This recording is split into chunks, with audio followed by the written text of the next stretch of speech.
창세기 3장에서 5장에 대한 구속사 이해입니다. 여자의 후손에 관한 약속. 1장, 2장에서 우리는 하나님의 창조 사역 자체에 이미 영원한 구속의 섭리와 계획이 담겨 있었음을 상고하였다. 그리고 창조주요 구속주이신 하나님께 대한 신앙에는 성부, 성자, 성령 하나님께 대한 온전한 순종이 필요함을 알았다.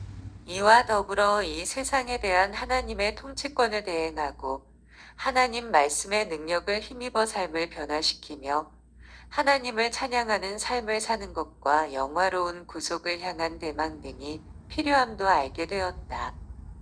이제 첫사람 아담 부부의 타락을 계기로 하여 하나님의 구속 계획이 새로운 전환점에 접어들게 되었음을 보여준다. 아담의 온전한 순종을 전제로 하여 영원하고 복된 삶을 허락하시고자 했던 하나님의 계획, 다시 말해서 행위 언약은 아담이 그 아내를 쫓아 선악과를 따먹음으로 파기되고 말았다. 그리하여 이 땅에는 가시와 엉겅퀴, 소외와 단절, 억압과 무임이 그리고 질병과 사망이 초래되었다.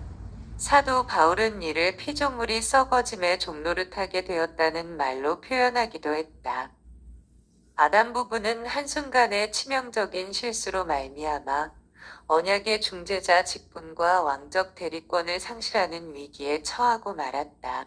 즉 그들은 고귀한 왕적 신분을 스스로 내버리고 죄와 사단의 손아귀에 그 존재를 맡기고 말았던 것이다. 이처럼 아담은 일방적으로 언약을 파기시켰지만 하나님은 그를 그대로 방치하지 않으셨다. 하나님은 인간의 타락 직후에 그들에게 친히 찾아오셔서 대화의 장을 마련하시고 원래 인생들에게 부여하시고자 했던 왕적 지위와 언약적 중재자로서의 기능을 회복시키고자 하셨다. 이는 영원 전부터 계획된 하나님의 주권적인 뜻으로 말미암은 것이요. 당신의 형상을 따라 지음받은 인생들에게 은혜를 베푸신 것이다. 이와 동시에 궁극적으로는 당신 스스로를 영화롭게 하시기 위함이었다. 여기서 우리는 하나님의 구속 계획이 인간의 타락에도 불구하고 어떻게 계속 진전되어 가는가를 본문을 통해서 살펴보고자 한다. 1. 여자의 후손에 관한 약속이 주어짐. 3장 15절의 말씀은 흔히 원시복음이라 불리운다. 여기서 여자의 후손과 뱀의 후손 사이에는 대결 구도가 형성된다.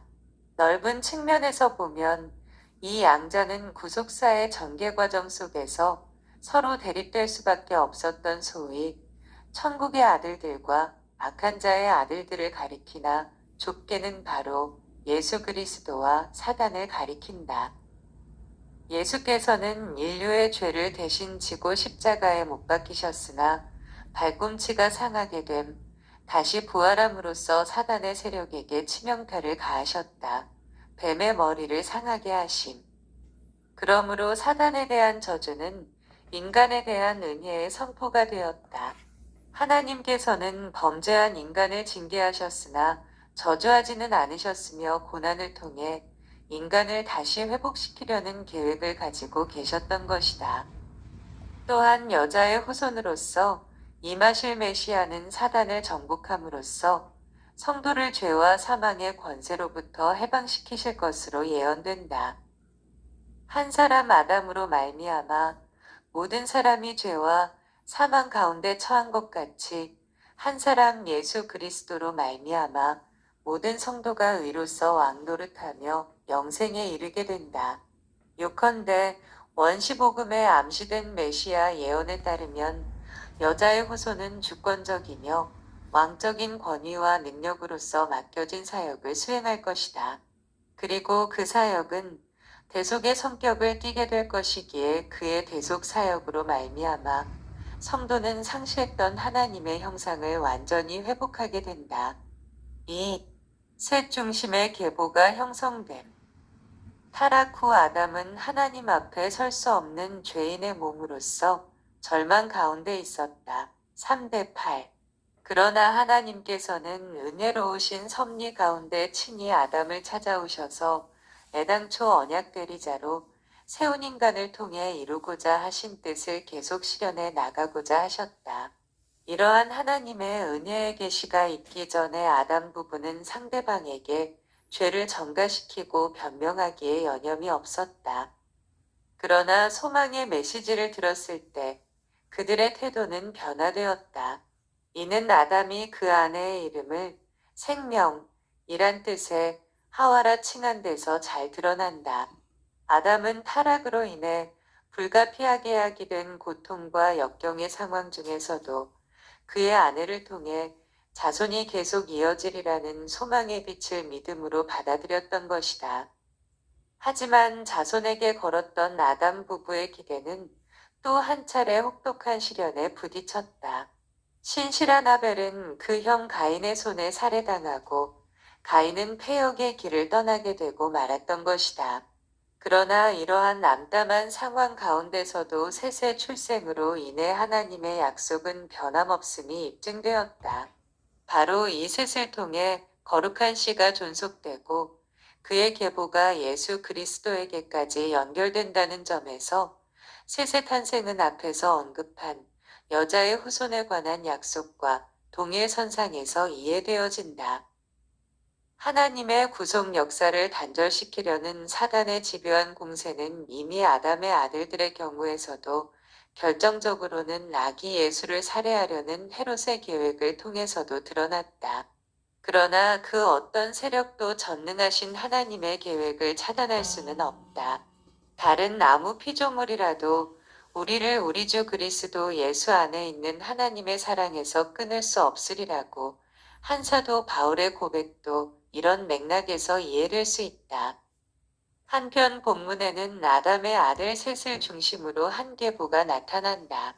이 족보는 어떤 특정인의 선조를 영화롭게 하거나 완전한 연대표를 제시하는 데 목적이 있지 않고 구속사의 흐름을 선명하게 제시하기 위한 것이다.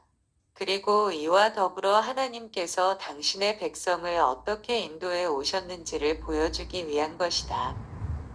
요약하건대 아담의 범죄 후에 선포된 하나님의 메시지는 사단과 그 후예들에게는 치명적인 파멸의 선고였지만 아담 부부에게는 새로운 소망의 말씀이었다. 바로 이러한 소망은 모든 시대에 적용되는 것이어서 그 의미가 더욱 깊다. 그리고 타락에도 불구하고 인생과 함께 하셨던 하나님의 자비로운 임재는 성육신하신 그리스도를 통해 온전히 그 실체를 드러내게 된다. 나아가 오늘날에는 구속함 받은 성도의 심령 속에 거하시는 성령께서 새하늘과 새 땅에서 기다리는 위대한 영광에 관해 증거하고 계신다.